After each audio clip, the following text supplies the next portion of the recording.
Este es el podcast de Cristian Mejía. Bienvenidos a un episodio más del podcast de Cristian Mejía. Estamos ya en el episodio 21 de esta serie que hemos estado entrevistando a diferentes personas que trabajan en la industria del entretenimiento y que nos han hecho el favor de estar en este espacio platicando su experiencia y pues sobre todo inspirando a los demás, a las personas que están allá afuera y que de repente también la han estado viendo un poco difícil, pero pues también damos un mensaje sobre la visión y lo que nos puede esperar en esta nueva normalidad. Y en este sentido tengo hoy de invitado a Juan Pablo Ibarra, que él trabaja para Grupo Expansión en la parte de Film Entertainment, y él nos va a contar sobre su experiencia en términos también de la creación de contenidos, porque no dejemos de recordar que también la industria, tanto del cine como de la publicidad, de series, toda esta industria también ha sido muy afectada y paulatinamente pues ha empezado como a agarrar nuevamente rumbo, pero pues sin duda no es el mismo ni en la misma velocidad en la cual estaba acostumbrada esta industria. Y creo que Juan Pablo nos puede dar una visión un poco más amplia de esto. Entonces, bienvenido Juan Pablo, ¿cómo estás? Hola Cristian, muchas gracias por invitarme. Feliz de estar aquí. Perfecto, gracias por el tiempo. Y Juan Pablo, platícanos, danos un poco de contexto para la gente que no conozca tu trabajo. ¿De dónde vienes? ¿Cómo ha sido tu formación? O sea, ¿estudiaste algo relacionado con lo que estás haciendo actualmente? ¿Cómo llegaste a este mundo de la parte de creación de contenidos? Mira, Cristian, tengo afortunadamente ya casi 22 años de dedicarme a esta profesión. A esta profesión me refiero a la producción de contenidos, digamos, largos, cortos, de todo tipo, de contenidos audiovisuales, casi todo tiempo ligado al entretenimiento. Empecé muy joven, realmente brinqué de terminar la preparatoria a empezar a trabajar. No me puedo colgar ninguna medalla universitaria. La verdad es que la universidad la hice trabajando.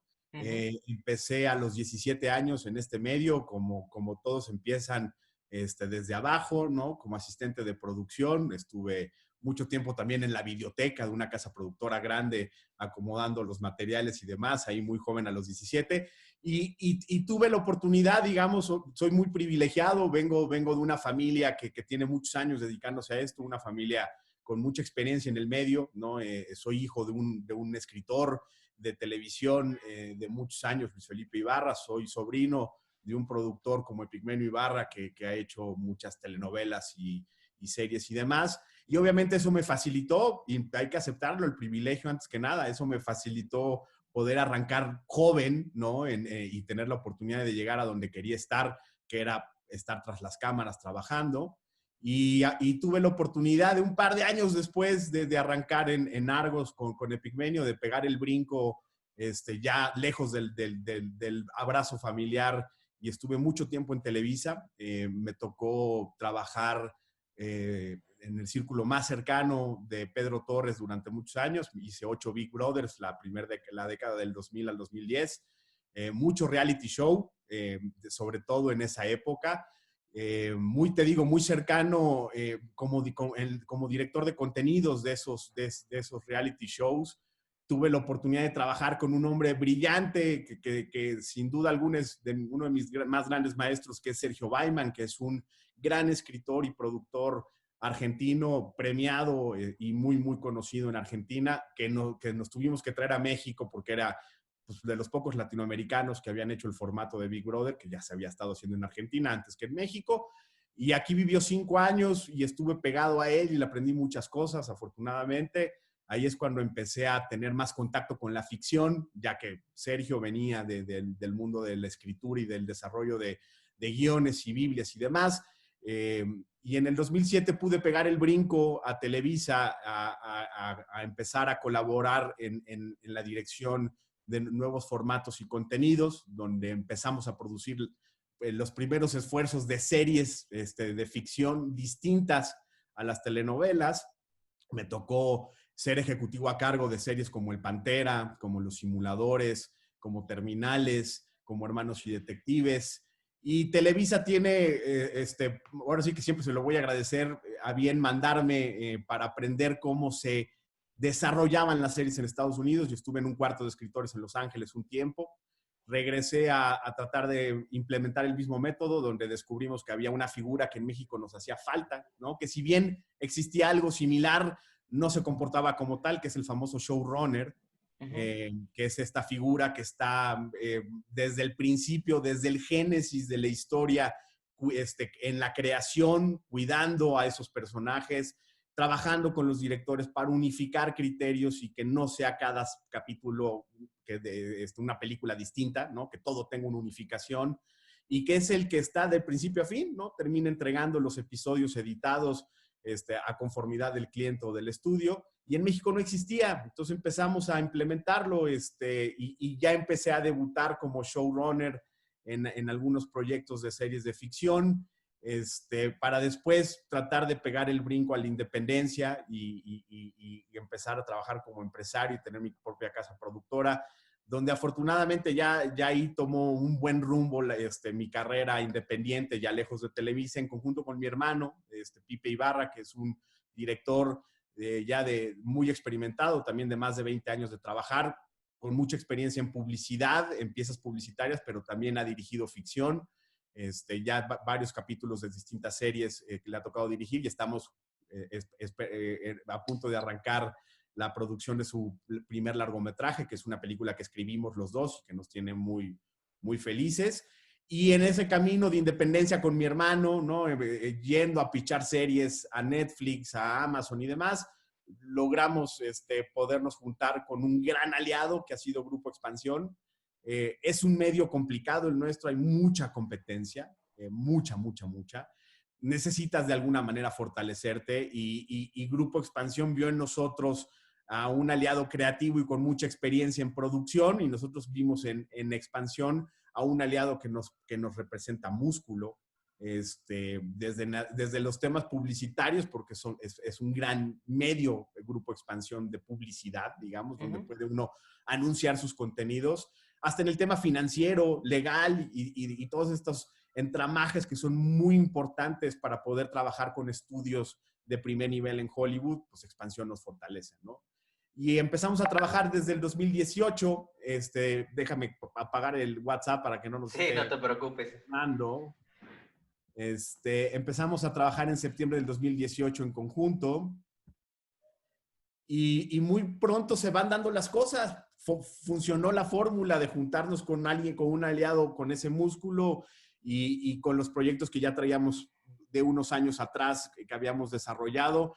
Pudimos ya firmar un acuerdo de desarrollo con HBO Max, con la nueva plataforma de Warner Media, y estamos trabajando en el desarrollo de dos series muy distintas. No te puedo entrar mucho en detalle de qué se tratan porque no me dejan, ¿no? Exactamente. No me lo permiten los contratos de confidencialidad, pero son dos proyectos muy distintos. Una comedia muy actual, muy ligera, muy centennial, millennial, y el otro es un proyecto mucho más grande y mucho más ambicioso que requiere de mucha producción en Estados Unidos y en México y que toca un caso real que impactó a los dos países hace unos años y que ha sido muy conocido.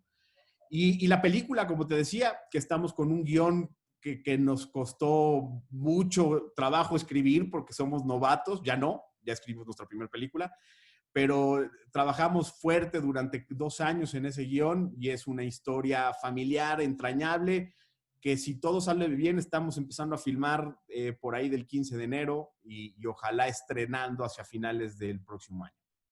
Oye, pues te ha tocado la transformación de los contenidos a lo largo del tiempo. O sea, no es lo mismo hoy pensar en un Big Brother, inclusive hasta hace algunos años, hace pocos 3, 4 años que hicieron una nueva versión de Big Brother, ya no era lo mismo, el mismo formato, pero ya también la gente cambió, ¿no? O sea, la industria misma cambió y la audiencia también exigió diferentes tipos de contenidos. Y a ti te ha tocado Hola Cross de este tema hasta llegar a las plataformas digitales. Que cosa que muchas productoras no supieron dar ese brinco y se quedaron en los formatos tradicionales y pues son los que se quedaron un poco más en el camino, ¿no? ¿Cómo fue ese tema de cuál es la diferencia de la narrativa que te exige ahora producir para medios, para plataformas digitales, que tienen un alcance bien distinto y que es una audiencia también bien distinta. Mira, como lo decías, me tocó justo ver ese switch. No ha sido tan rápido, pero ha sido mucho más rápido de lo que se pronosticaba. Uh-huh.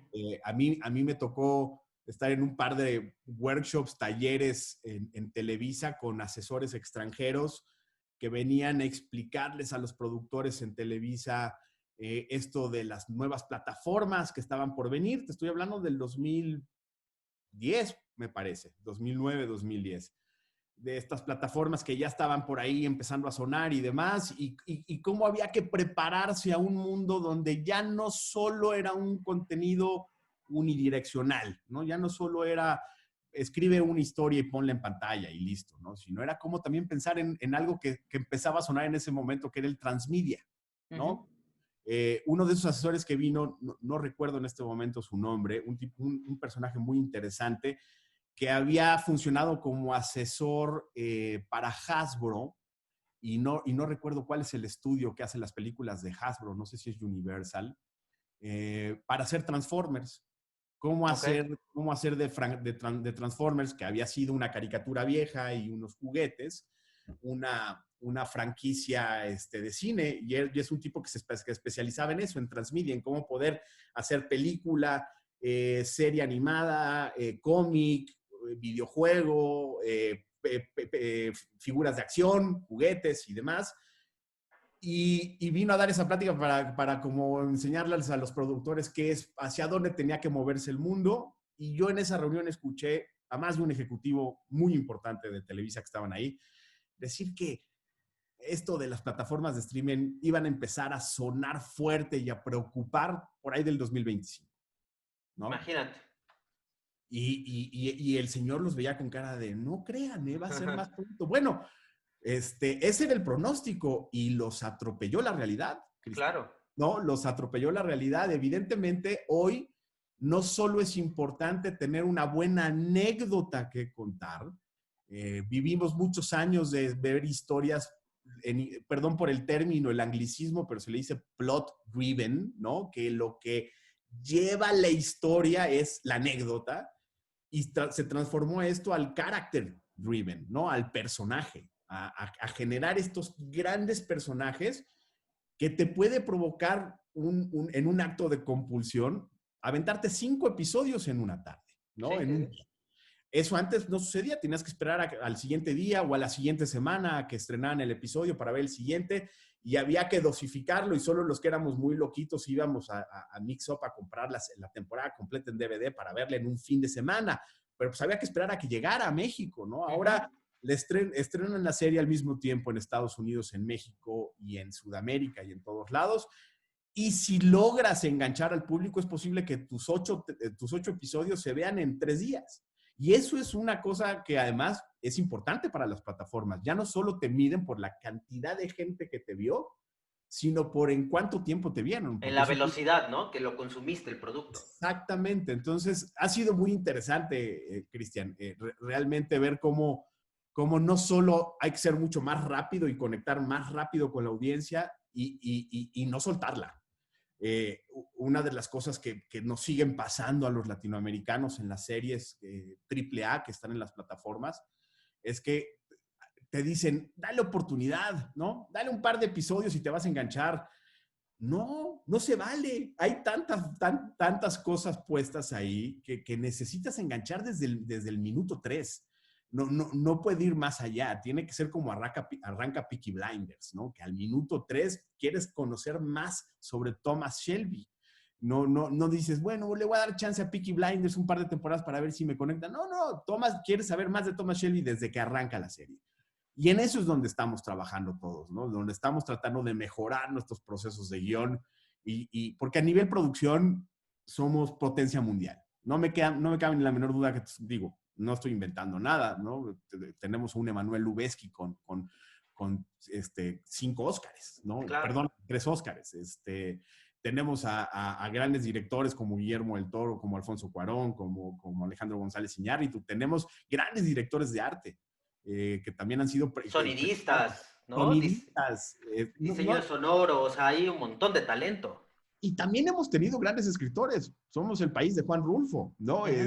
No es que no tengamos buenos guionistas. Lo que pasa es que siempre hemos ninguneado el proceso del guión. Y eso es un error que hemos cometido los productores y las televisoras, y por eso hoy las televisoras están donde están. ¿No? Siempre hemos visto al escritor como una etapilla ahí necesaria, pero lo importante era tener a Lucero.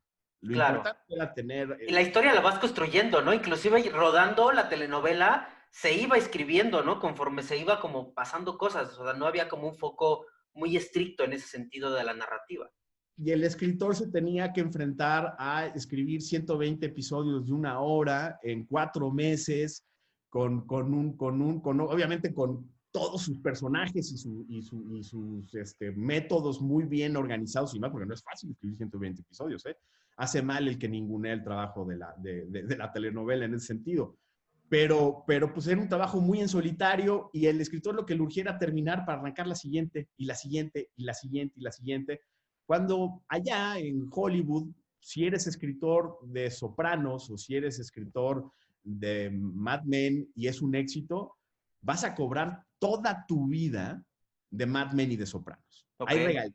Eres parte de esa ecuación. ¿Y aquí en México no te dan regalías por una telenovela que tú escribiste y que se sigue retransmitiendo en diferentes países y demás?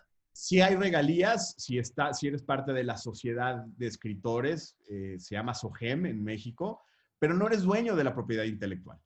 ¿O es una obra por encargo por parte digamos que de la empresa que te contrata? Y si está negociado que si se vende a otro territorio cobres, todo bien, cobrarás, pero no eres dueño de tu idea. Eso en el momento en el que se le entregas a Televisa, a TV Azteca, que ya no hace ficción ni nada, con quien estés trabajando le entregabas completamente los derechos de esa propiedad intelectual. ¿Esa propiedad intelectual qué significa? Que si Televisa le vende esa historia a Francia y Francia paga $1,000,000 por ella, pues Televisa tiene que voltear y darte $300,000 o $400,000 por haber vendido su idea, porque eres socio de Televisa. Uh-huh. Eso es algo que se utiliza en Hollywood y en México y en Latinoamérica es muy complicado. Estamos en la lucha de tratar de llegarlo. No es fácil porque económicamente las variables son muy distintas. No hay tanto dinero como en Hollywood. Pero pues es necesario que el escritor sea parte de su idea y de ese negocio, porque eso es la única manera en la que también ellos van a hacer que ese proyecto sea único y sea extraordinario y funcione. No me urge entregar mi serie de médicos, me urge entregar mis 13 capítulos porque tengo que arrancarla de terror. Ya, pues si no para la máquina. En vez de decir, no, le voy a dedicar 1 año a la escritura de esto porque si esto funciona, posiblemente me va a dar durante los próximos 20, 25 años dinero. Te puedo asegurar que David Chase, ¿no? El showrunner y creador de Sopranos, sigue ganando un montón de dinero por Sopranos y mira que ya terminó hace muchos años. Sí, porque al final la idea, la concepción de esa idea es lo que tiene un alto valor en el proceso. O sea, una cosa es la ejecución, que está muy bien ejecutada, ¿no? El casting, el todo, pero la idea, o sea, el que se te ocurra la idea y la narrativa de esa serie tiene un valor espectacular. Aquí esto me lleva a una pregunta. ¿Por qué habiendo tanto talento en México de escritores, porque lo hay muchísimo, ¿por qué este fenómeno de estar comprando series y comprando telenovelas de otros lados del mundo? Muchas argentinas, muchas colombianas, muchas de la India, que se adaptan a México. O sea, ¿por qué sucede eso? ¿Es más barato para una televisora o para una casa productora comprar los derechos de un guión o algo? Mira, yo creo que hay un fenómeno, y no es nuevo, tiene ya quizá más de 10 años, de globalización en los formatos, ¿no? Y no creo que esté mal. De repente, qué chafa que están haciendo la versión mexicana de... No, bueno, eso se ha hecho toda la vida. Homeland, una serie muy exitosa, es una serie muy exitosa en Israel, 10 años antes de ser una serie exitosa en Estados Unidos. Uh-huh. House of Cards era una serie inglesa de los 90s. Una serie que se hizo, que hablaba sobre el círculo más cercano del primer ministro en el Reino Unido, y luego la compró Netflix y hizo lo que ya sabemos que se terminó. Claro, el fenómeno. De hecho, posicionó a Netflix a nivel mundial House of Cards, o sea, a través de House of Cards. como todo en la vida hay ejercicios bien hechos y ejercicios mal hechos. Pero el fenómeno es muy particular en el tema de la telenovela, porque hoy en día las telenovelas más exitosas del mundo son las turcas, ¿no? Llegaron los turcos y arrasaron con el talento mexicano porque terminaron siendo mucho más efectistas. Encontraron una fórmula que funciona incluso hasta en volumen de producción, los costos muy bien manejados y demás, donde pueden hacer 700 episodios de 3 telenovelas o 4 telenovelas en cuestión de 6 meses en unas instalaciones de producción muy específicas y demás, y con historias que conectan muy rápido. Los turcos midieron la telenovela latinoamericana y se dieron cuenta que el melodrama y cómo funcionaba el melodrama y empezaron a hacer lo mismo y empezaron a conquistar el territorio latinoamericano, no solo en México. Los grandes ratings hoy de las telenovelas en Sudamérica son telenovelas turcas también, no solo ha pasado en México. Entonces, pues eso obviamente viene también del hartazgo, del cansancio, de la audiencia, ¿no? De que la audiencia, muchos años comprando lo mismo, de repente llegan nuevas opciones y lo quieres consumir, ¿no? Tiene que ver también con la necesidad de estar consumiendo nuevas cosas. Y como te decía, cada vez es más común el hecho de decir, está disponible, si uno logra construir una historia que se pueda luego reproducir en otra región, esa historia tiene más valor en el mercado. Ok. Porque a lo mejor la compran los israelíes, la producen, y si tú eres dueño y socio de esa idea, pues tienes oportunidad de tener acceso a un mayor negocio, un mejor negocio, que no solo voy a hacer la producción en México, sino voy a hacer que mi historia tenga los elementos universales necesarios para que si esa historia la quieren contar en hebreo, lo hagan en hebreo, y listo.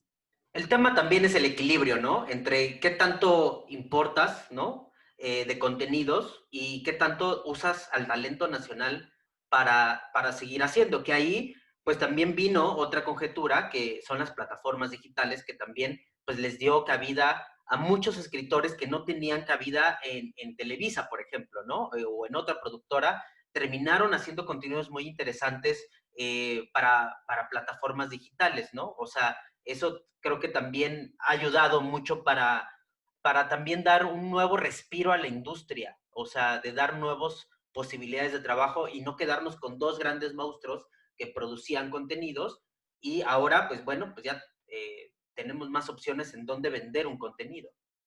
Sí, nunca antes había estado tan fuerte la industria, eso es un hecho. En los últimos 5 años, o sea, yo cuando empecé a trabajar, había de dos sopas, o trabajabas en Televisa o trabajabas en TV Azteca, aunque no te gustara ninguna de las dos, ¿no? No, si querías producir y vivir de esto y demás, y no hacer cine, que además hacer cine era muy difícil, hoy se hace más cine que nunca en México, no necesariamente bueno, pero Exacto. se hace mucho cine. En ese entonces era muy complicado hacer cine y si querías hacer televisión, tenías que trabajar en una de esas dos, con sus vertientes en televisión de paga que empezaban a entrar a México y que cada vez existían ahí como opciones, hacer un reality para Sony, hacer una telenovela para Telemundo con un poco mejor de presupuesto. Esas eran las alternativas.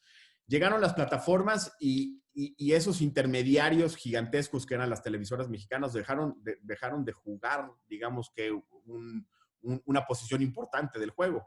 Y las casas productoras empezaron a tomar esa posición y somos muchas casas productoras. Entonces, de repente, para las plataformas fue difícil saber con cuáles había que trabajar.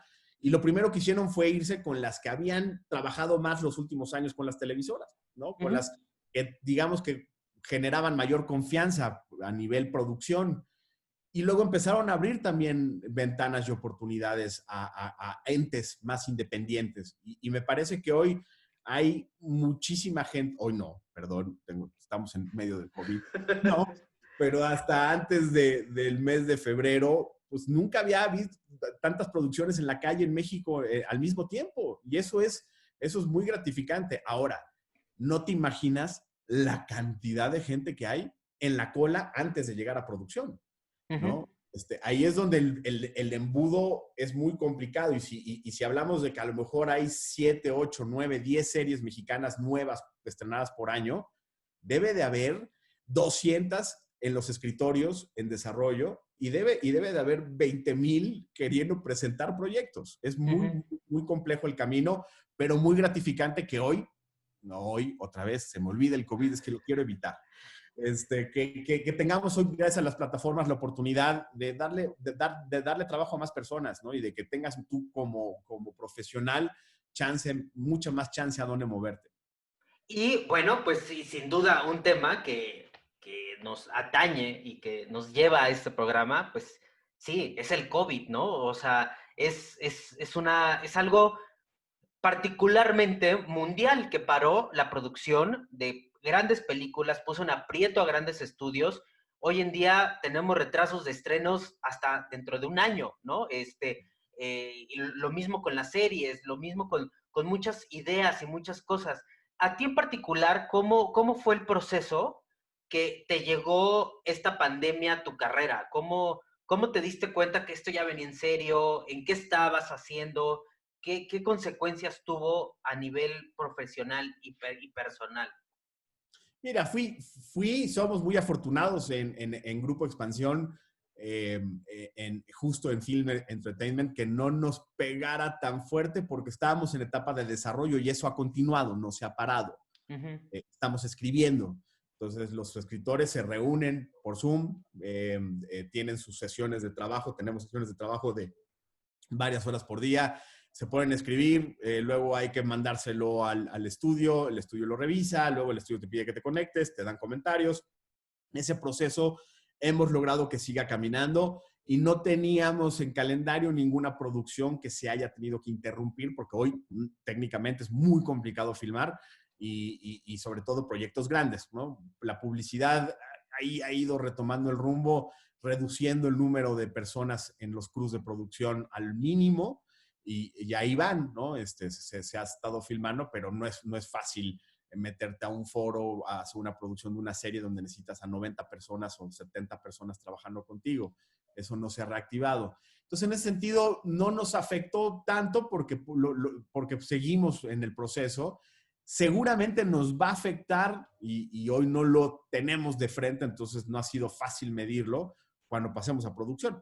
Sí, cuando cambias de fase, en la cual ya Cuando no es un trabajo de escritorio, sino es un trabajo en la calle, ahí dándole, ¿no? que justo nos vamos a topar con lo que decías, Cris. Va a haber, primero van a retomar la actividad las series que interrumpieron producción por la cuarentena. ¿No? Te pongo un ejemplo, en la temporada 2 de Luis Miguel tuvieron que interrumpir la producción Ujú. y esa producción se retomará en cuanto se pueda retomar. Entonces quiere decir, te voy a decir un ejemplo muy facilote, ¿no? Quiere decir que la tercera temporada de Luis Miguel, pues en vez de estarse ahorita escribiendo y empezando a producirse en enero, pues todo va a ser hasta el siguiente año. Y quiere decir que el otro proyecto que iba a entrar en lugar de Luis Miguel en el 2022, pues ahora va a haber luz en el 2023-2024.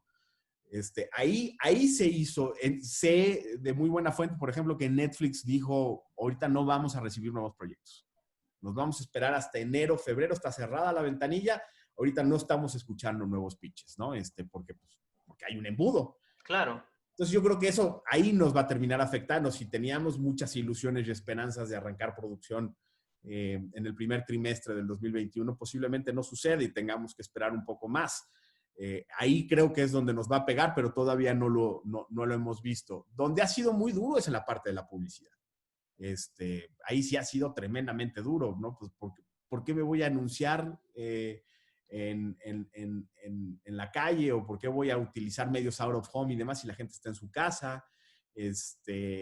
Claro. Ahí sí, no solo nosotros, sino la mayoría que tiene medios la ha estado pasando muy complicada. Yo tengo la bendición de que tengo poco que ver con la publicidad, no me gusta en lo absoluto. He tenido que hacer algunos esfuerzos en mi vida por trabajar en proyectos publicitarios, comerciales y demás. Me cuesta mucho trabajo. Y ahí sé también que se ha sufrido, ¿no? Pues, la gente que se dedicaba soy asistente de dirección y normalmente tengo 3, 4 comerciales al mes, pues tiene 4 meses sin filmar esa persona. Sí. Los servicios de alimentación para producciones. A ellos además les va a cambiar todo absolutamente, porque los buffets dicen que van a desaparecer. que ya no es viable tener a la gente formada con la comida de enfrente y que se sirva a la gente. Entonces, y esos tienen también 4 meses sin trabajar. Ahora sí que la gente que lleva este negocio adelante, que no somos los ejecutivos en lo absoluto, sino es la gente que produce, filma y hace el esfuerzo por poner a los monitos en pantalla, esa gente la ha estado pasando muy complicada y esperemos que se vaya retomando con responsabilidad el camino. Tampoco podemos ser voraces, ¿no? Y decir, a la chingada, necesitamos trabajar, empecemos a filmar. No, hay que hacer pruebas, hay que tratar de tener, los protocolos en Hollywood son muy duros. Yo no sé si México pudiera sostener lo que Hollywood está planteando de meter a todos en cuarentena antes de la filmación y después de que filmen también estén en cuarentenados y hacer pruebas cada 2 días, 3 días. En México esa realidad económica es muy complicada. No, sé que hay esfuerzos individuales y que cada quien está viendo cómo lo va a solucionar, más que haya un protocolo en común en la industria. Me parece que la ANFI, que es la sociedad de casas productoras, sobre todo en temas de publicidad, ya sacó su propio protocolo y que hay que reducir los cruz y demás, pero apenas es un monstruo que apenas va tomando forma. Yo no sé, evidentemente todos soñamos con la vacuna, ¿no? Yo tengo la posibilidad de hacer una producción grande en enero en un estado de la República para una de las plataformas, un show unscripted, no es una ficción, y que el proyecto cuesta muchos millones de pesos más hacerlo a la mitad de la pandemia que hacerlo ya con todos vacunados. Claro. Yo no sé si la plataforma va a terminar tomando la decisión de esperarse 6 meses para ver si hay manera de que estemos vacunados, hacerlo en enero, cuando va a tener que encuarentenar, hacer pruebas y un proceso muy complicado de trabajo. ¿Cómo le hace uno en una cabina de producción, ¿no? En un control room, donde normalmente hay 12 personas sentadas hombro con hombro, ¿no? Viendo monitores, tomando decisiones? ¿Cuál sana distancia ahí? ¿Cómo le haces con la sana distancia, no? Es un monstruo que va cambiando, que va tomando forma, que esperemos pronto podamos sortearlo con la vacuna y que si no, pues vamos a tener que aprender a hacer las cosas con menos gente. Eso es un hecho y ser mucho más eficientes. Todo lo contrario a Hollywood, ¿eh? Hollywood es monstruoso, ¿no? Hollywood es para filmar al tipo colgado de un cable con una pantalla verde, 300 personas de crew, también por eso es tan caro. Pues eso, olvídenlo. Los aires acondicionados son todo un tema, es mucho más complejo y mucho más riesgoso estar en un espacio cerrado con un espacio abierto. Habrá que pensar también en sets al aire libre, ¿no? Cuando no tengas un tema de audio, obviamente, y de sonido directo, que lo complica. Es muy interesante lo que estamos viviendo, Cristian. A veces uno tiene mucha ansiedad y mucho miedo, ¿no? También espero que nos sirva y que nos ayude a ser mucho más conscientes de estas cosas y de cómo debemos de cuidarnos en general. Me parece que no hay que escatimar en el tema de las precauciones, pasando por el cubrebocas, la distancia y demás, que hay que ser muy intensos. Me refiero en el trabajo particularmente, con eso, como productor, son reglas que se tienen que cumplir de manera estricta y hay que ser muy responsable porque estás hablando de la vida de las personas. Sí, sí, la gente necesita trabajar y necesita ganar dinero, pero también la gente tiene que estar sana. Sí, y ¿No? aquí voy a dos temas que son importantes. Uno, la gente que no conoce, que es espectador, ¿no? Que prendes la tele, ves una serie. Pocas veces, a veces vemos los créditos, vemos un montón de gente ahí que no sabes ni qué hace, ¿no? Viéndolo del punto de vista del espectador, pero es muy importante retomar el tema que la cadena de valor que tienen las producciones, ya sea de cine, de series. Esta misma semana estábamos hablando con una gente que hizo una iniciativa que se llamaba Por el Crew, de toda la gente que está en la industria de los conciertos y que se quedó, ¿no? Se quedó sin trabajo. Lo mismo pasa con esta industria, porque hay desde el de seguridad, desde el que te sirve la comida, desde el vestuarista, desde el que te renta el foro, el que te renta las luces, el sonidista. Hay un montón de gente que trabaja alrededor de estas producciones y que ellos también vienen saltando de producción en producción y eso les da digamos que un ingreso anual, ¿no? Que les permite vivir. Eh, lamentablemente, hoy que se paran las producciones, no solamente es que se retrase la serie, es que va a haber un montón de gente atrás que se está quedando sin ingresos. Y he conocido iniciativas como Jalacables, ¿no? Que ha estado como reuniendo fondos para ayudar justamente a los jalacables, a la gente que pues está de staff, a los runners y demás, porque es muy importante también crear conciencia de todo lo que implica una producción, ¿no? Y que también están profundamente afectados en este momento. Así es. Te digo que empieza a verse un poco de luz al final del túnel, ¿no? Empieza a haber cada vez más actividad, no al ritmo que se estaba acostumbrado, obviamente, de producción, pero cada vez empiezas a escuchar más, filma fulano, tiene tantos días sutano, viene tal proyecto de tal cosa, sigue sin, me parece que las televisoras retomaron con mucha responsabilidad su camino ya hace unas cuantas semanas, antes de julio, y regresaron a las producciones, a los foros. Hay mucha también opacidad, no vamos a saber nunca si hay contagiados o no en el mundo de la televisión abierta, que cuidan mucho más las formas. En el tema de las productoras independientes nos iremos enterando, ¿no?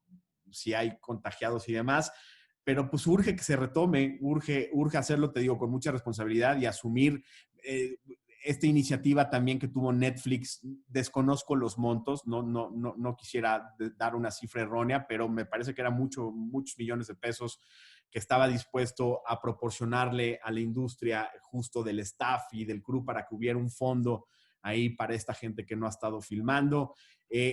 Han estado muy responsables las plataformas, que ahora son los nuevos dueños del negocio, con sus producciones. He tenido acceso a los protocolos de trabajo, al menos de Netflix y de Amazon, y es muy impresionante lo que plantean. Es complicado, es complejo para los productores, pero están siendo responsables. El tema es que se empiece a retomar. Yo quiero pensar que con el semáforo en la Ciudad de México cambiando de color, probablemente hacia principios de septiembre puedan retomar actividad ya más en forma las producciones grandes y que se empiece a desatorar todo eso que se quedó a principio de año a mitad de producción para que podamos entrar los que estamos en la cola. Sí, y sobre todo también en el tema del aprendizaje, también es importante, y esto lo sé yo me dedico de alguna manera, bueno, me dedico directamente a la industria del entretenimiento, pero no en la parte de filmación. Sé que la parte de filmación hay más sindicatos, está más controlado, es una de las industrias, afortunadamente, en México que es muy estructurada en su forma de trabajar con su gente, a diferencia de otras industrias, que bueno, ni siquiera existe un sindicato en ellas, ¿no? Pero también creo que esta pandemia nos va a servir para echarle un ojo a cómo está nuestra industria laboral en términos de toda esa gente que quedó desprotegida ante esta pandemia y que nos ayude a crear nuevas formas de garantizarle a un empleado un poquito más de estabilidad, porque creo que nos pasó hace 5 o 6 años, o un poco más, cuando hubo un pequeño brote también de algo, pero fue muy poco el impacto que tuvo. Hoy en día el impacto, como tú dices, va a ser a muy largo tiempo, ¿no? O sea, las series van a estar retrasadas y los proyectos van a estar retrasados mucho tiempo, pero creo que va a ser muy importante poner un punto en la I en el tema de las garantías del trabajo de todos esos trabajadores que se parten el alma en una producción, ¿no? O sea, y que de repente desde nuestra perspectiva, que estamos en el lado más ejecutivo, pues también aportar un poco a ayudar, ¿no? A que eso ocurra en un futuro. Sí, no creas, Cris, que estamos tan bien en el tema laboral y sindical en México. Existen algunos sindicatos y como todo pasa en México y que esperemos que cambie pronto y que esté cambiando, hay mucha tranza y mucha grilla, más que realmente una operación en favor de la gente que está sindicalizada. Es más un tema de grilla y de negocio y de corrupción. no hemos sabido cómo. Te pongo un ejemplo dramático en la publicidad. Si tú y yo mañana somos colegas y tú eres fotógrafo y yo soy director de arte y nos vamos a ir a filmar mañana un comercial para alguna marca de refresco, nos van a pagar dentro de 90 a 120 días. Ujú. Esos son los tiempos que te dan. Y no es ni siquiera algo que pase por la casa productora que se jinetea tu dinero. Algunas casas productoras se Que jinetean. también pasa, ¿no? Y pasa mucho. Además, súmale eso, ¿no? Ajá. Italiano, sino, y que luego en medio está la agencia de publicidad, que también se jinetea el dinero, sino desde el cliente.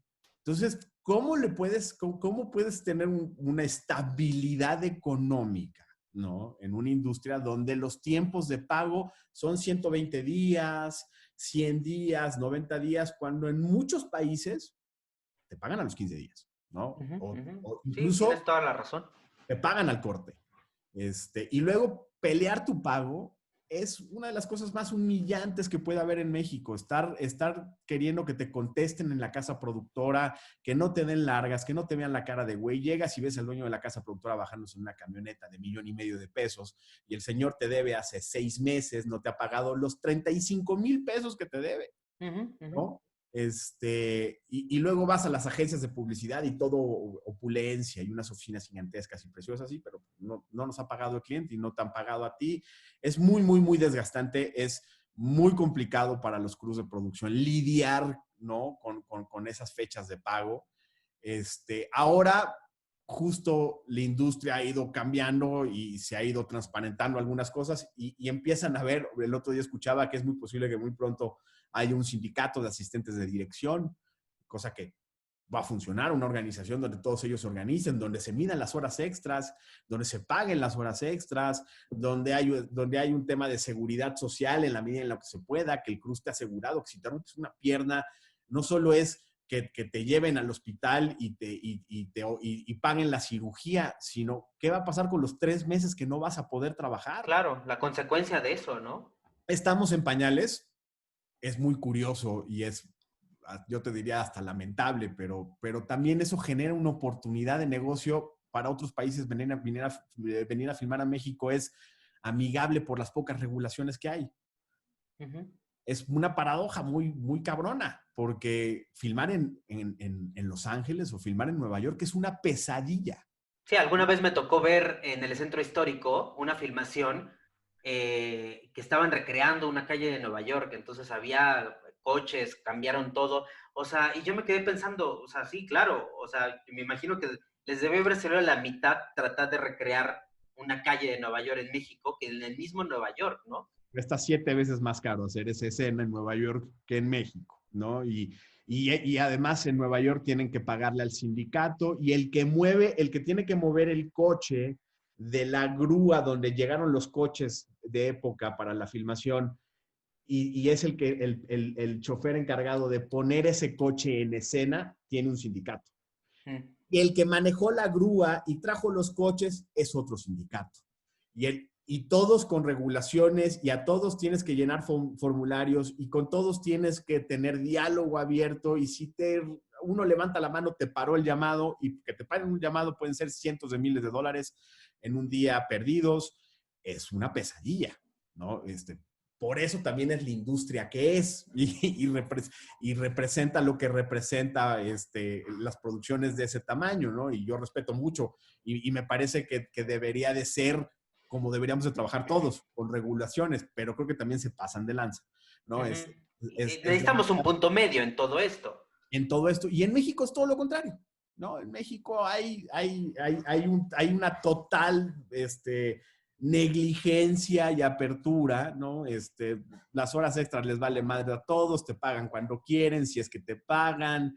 El tema de la seguridad social no existe. Ahora las plataformas me parece que hacen muy bien y las grandes casas productoras, las importantes, las que han sobrevivido esta revolución de la que hablábamos hace unos minutos, están empezando a obligarse y a ver fórmulas para poder darle seguridad social al crew y demás, cosa que me parece muy bien, pero llega tarde, ¿eh?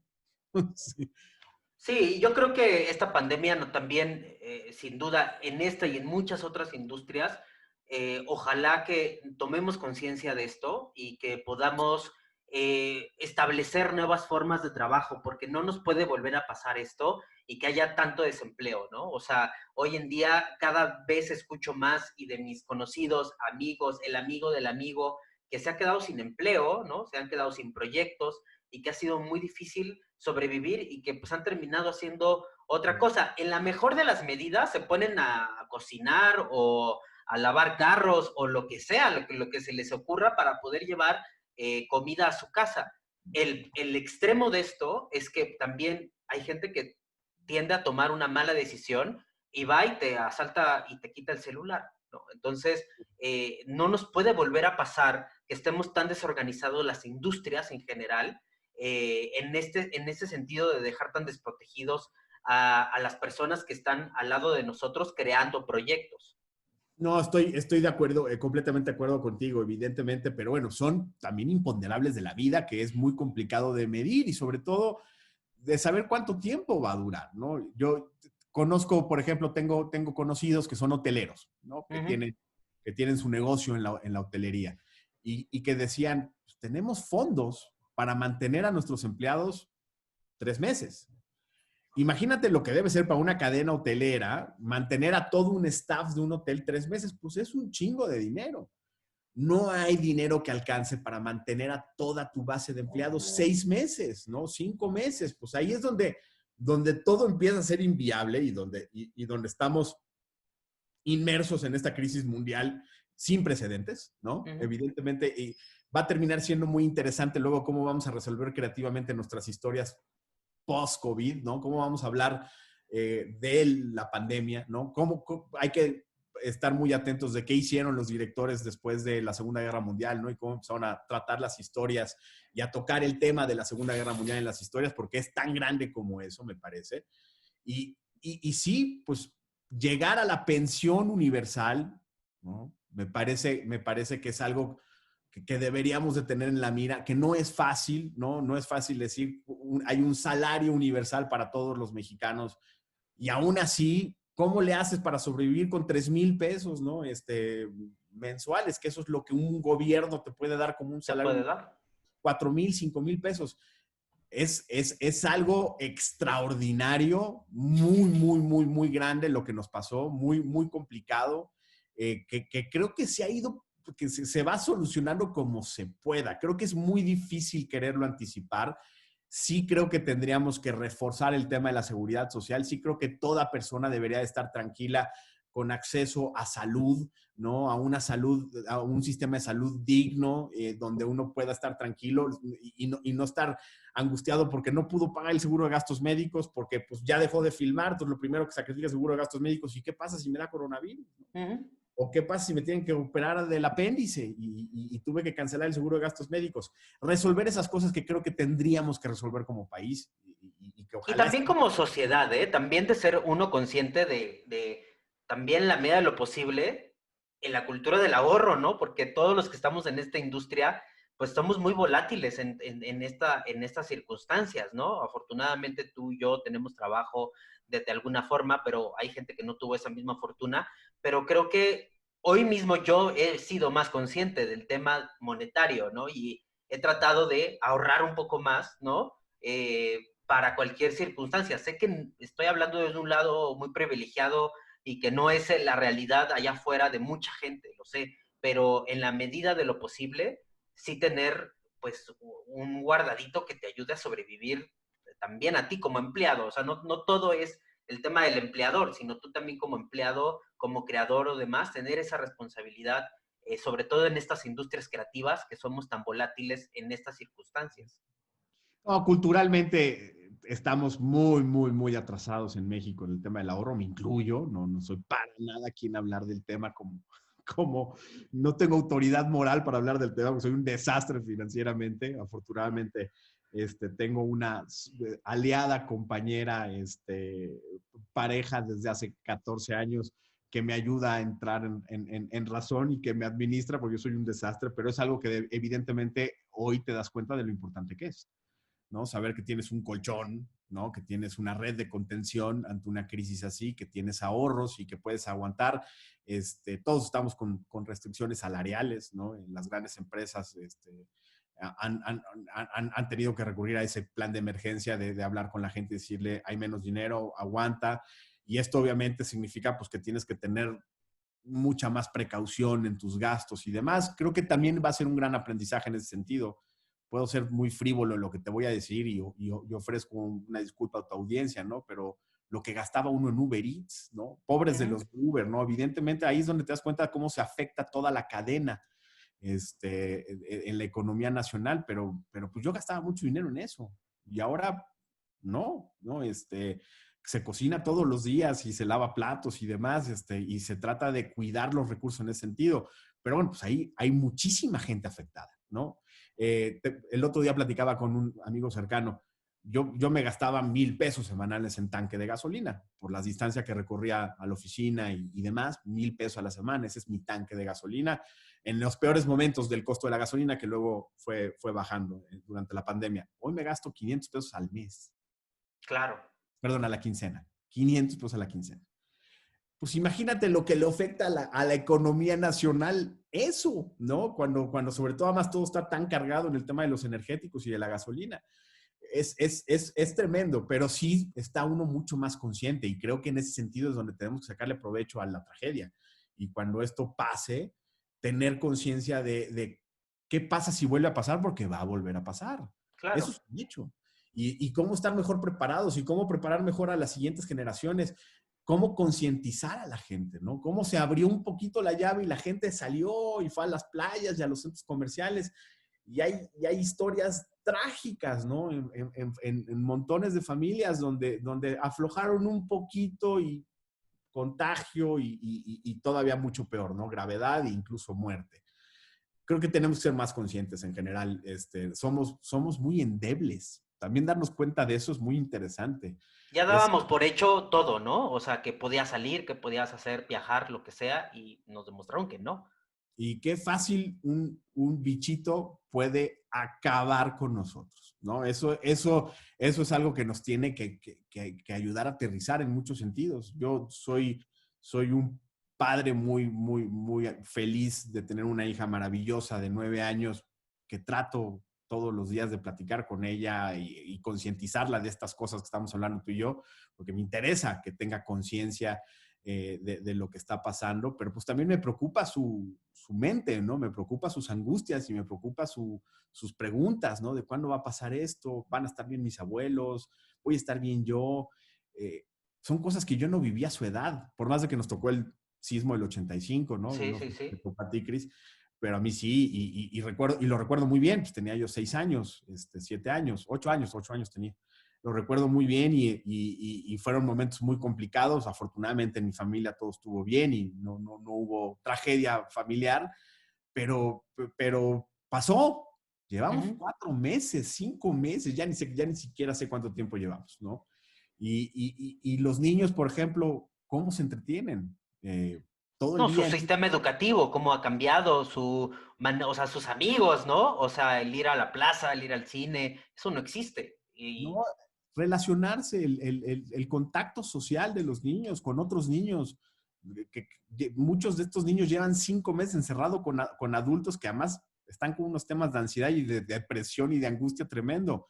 Y que Vamos, bueno, estás trabajando porque tienes 4 juntas al día, ¿no? O tienes miles de cosas que hacer y los tienes al lado, ¿no? O sea, es bien complicado para ambas partes. nosotros tenemos la fortuna de que estamos los dos juntos, mi mujer y yo, y nos dividimos y tratamos y nos apoyamos en lo que se pueda, pero bueno, ¿cuántas madres solteras no hay que tienen que estar pendientes del classroom, pendientes de que se hizo la tarea, en el Zoom con el jefe, mandando el presupuesto? No, ha sido un reto. Te digo, yo creo que vamos a tener que trabajar mucho con nuestra mente después de esto, ¿no? En la salud mental de los seres humanos va a haber que trabajar fuerte.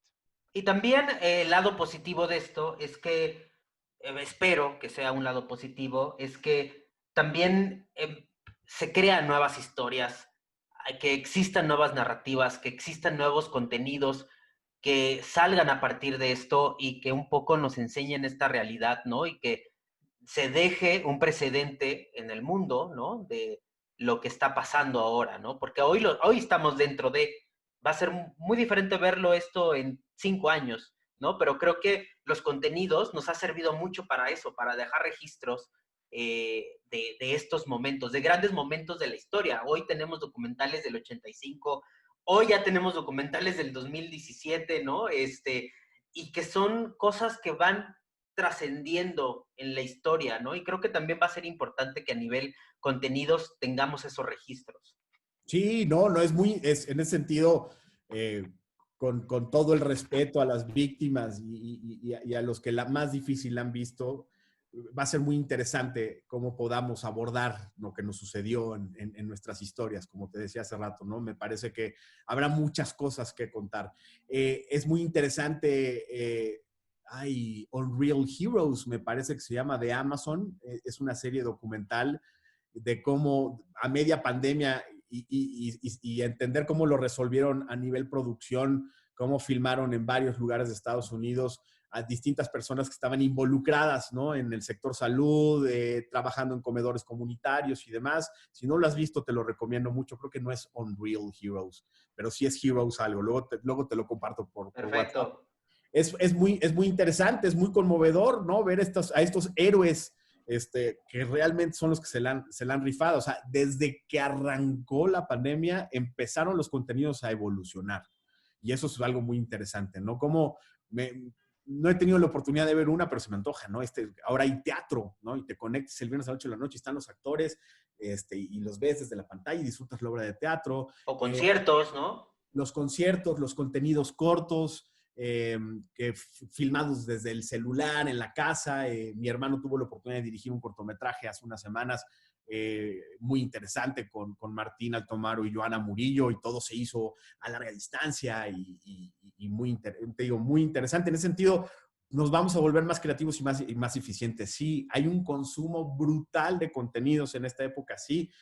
Los que somos muy privilegiados, y una vez más vuelvo al maldito privilegio, pero es cierto, ¿no? Yo pude ver Better Call Saul, ¿no? Pude ver Westworld, pude ver un montón de series que no le había entrado y que dije, bueno, voy a aprovechar para empezarle a entrar, y se me ha abierto todo un espectro gigantesco en la cabeza. Westworld es una de las Sí, es una cosas joya.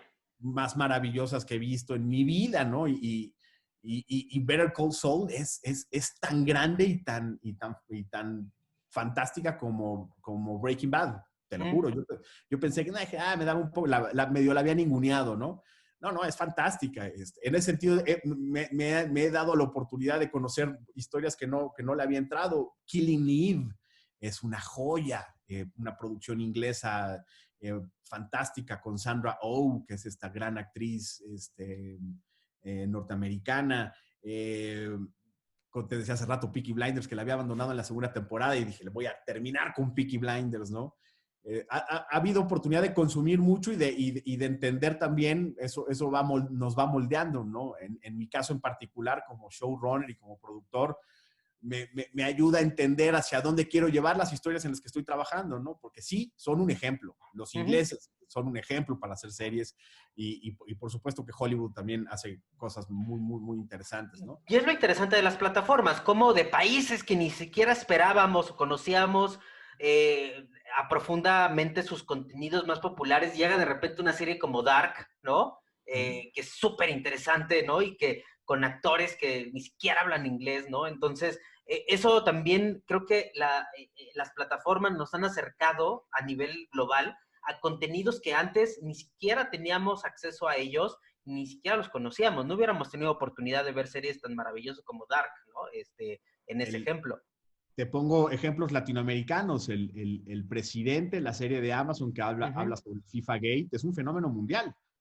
Fenómeno mundial. Se ha consumido desde Corea, la India, Europa, mundial. Y detrás de esa producción está el talento de Pablo Larraín y del maestro Bo, que son grandes realizadores, uno argentino y el otro chileno, y es una producción 100% latinoamericana.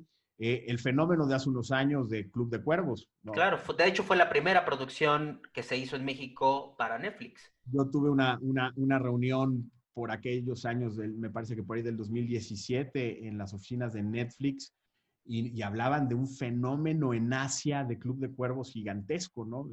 Eso obviamente pues te cambia la vida como actor, ¿no? Seguramente para Luis Gerardo Club de Cuervos y bueno, nosotros los Nobles seguramente son proyectos que van a representar siempre un antes y un después en su carrera. Pero sí, la oportunidad de que te vean en muchísimos lados y empiezan a existir también cada vez más proyectos binacionales, transnacionales, panregionales, ¿no? Como El Candidato, otro proyecto muy interesante que está en Amazon, que es una producción México-norteamericana. Ves a muchos escritores norteamericanos ahí trabajando y está Erendir Ibarra en el elenco y está José María de Tavira también. Y la serie se habla en inglés, lo que se tiene que hablar en inglés se habla en español, lo que se tiene que hablar en español. Lo mismo sucede en El Presidente. También está Zero Zero Zero en Amazon, que es una serie que hay producción italiana, mexicana, gringa, muy interesante, muy grande, ¿no? Con filmaciones en el norte de Italia y en Monterrey y en Nueva Orleans. Eso también ha ido, no solo ha ido dando la oportunidad de que tu contenido se vea en más lugares, sino también ha unificado y ha logrado coproducciones que antes eran muy complicadas, ¿no? España se ha convertido en un gigante de las series, ¿no? Sí, sí, Podrán sí. o no. Yo no soy muy fan en particular de La Casa de Papel, la verdad nunca me enganché, pero es un Pero fenómeno hoy es un referente, ¿no? referente, fenómeno mundial, la han visto todos, ¿no? En ese sentido sí es muy, muy gratificante los tiempos que estamos viviendo, Cris, muy gratificante. Increíble. Juan Pablo, pues qué buena charla. Creo que es importante abrir los micrófonos para, pues, y siempre le he dicho, este no es un podcast que va a tener la solución de nada, absolutamente de nada. No vamos a decir ni cómo ni nada. Es simplemente hablarlo. Y si alguien conecta con esto y lo está viviendo de la misma forma, pues saber que también esto va a pasar y que de alguna manera vamos a retomar nuestros caminos y que vamos a seguir tanto como espectador, ¿no? Vamos a seguir viendo contenidos porque hoy en día también nos faltan, porque pues, ya nos aventamos todas las series que podía haber, y vamos a cambiar también mucho como espectadores y también desde la parte de la producción también vamos a cambiar mucho. Creo que eh, esto yo esperaría, ¿no? Una mejora en muchas cosas y que siempre una pandemia y que una tragedia y que un accidente o como ese tipo de cosas, pues nos hagan mejores personas y que nos hagan mejores consumidores y mejores creadores de contenido. Ojalá que eso pase y lo vamos a ver, pues no sé, si en los próximos meses o en los próximos años, no lo sabemos todavía, ¿no? Te agradezco Ojalá, mucho. ojalá, Cris, yo sí creo que evidentemente hay un antes y un después. Disculpa la intromisión, pero Pero alguien ya está desesperado por salir a pasear. Creo que evidentemente es un antes y un después para todos y esperemos que sea para mejorar muchas cosas que hay que mejorar. Y esto se va a quedar mucho tiempo con nosotros también, no se va a ir rápido el COVID. Hay que aprender a vivir con él y ser responsables y tratar de siempre pensar en el otro antes que en uno y que ojalá ese pensamiento también se quede, ¿no? Que empiece a dominar más el colectivo que el individual. Pues sí, exactamente. Juan Pablo, ¿algo más que quieras agregar? Agradecerte mucho la invitación, ofrecerte cuando quieras que platiquemos, yo feliz de la vida, encantado. Ya, aquí el espacio está abierto para cualquier otro proyecto que nos quieras platicar. Con gusto lo platicamos. Juan Pablo, ¿dónde te pueden encontrar en redes sociales? En Twitter, Juan Pablo Ibarra, soy Ibarra con Y, con Y, todo junto, Juan Pablo Ibarra. No estoy en Facebook y en Instagram estoy igual, Juan Pablo Ibarra con Y, todo junto. Perfecto, pues para que la gente ahí te siga el camino, ¿no? Muchas gracias, Cris. Perfecto, pues muchas gracias. Nosotros nos despedimos. Los invitamos a seguir las redes sociales de este programa y agradecemos mucho su comunicación que siempre tienen con nosotros para ver qué tema les interesa. Los invito a seguirnos en la cortinilla, que están todos los datos. Muchas gracias y hasta pronto. Gracias por haberme escuchado. Conéctate conmigo a través de las redes sociales en @CristianMejía en Twitter y @soyCristianMejía en Instagram. Hasta la próxima.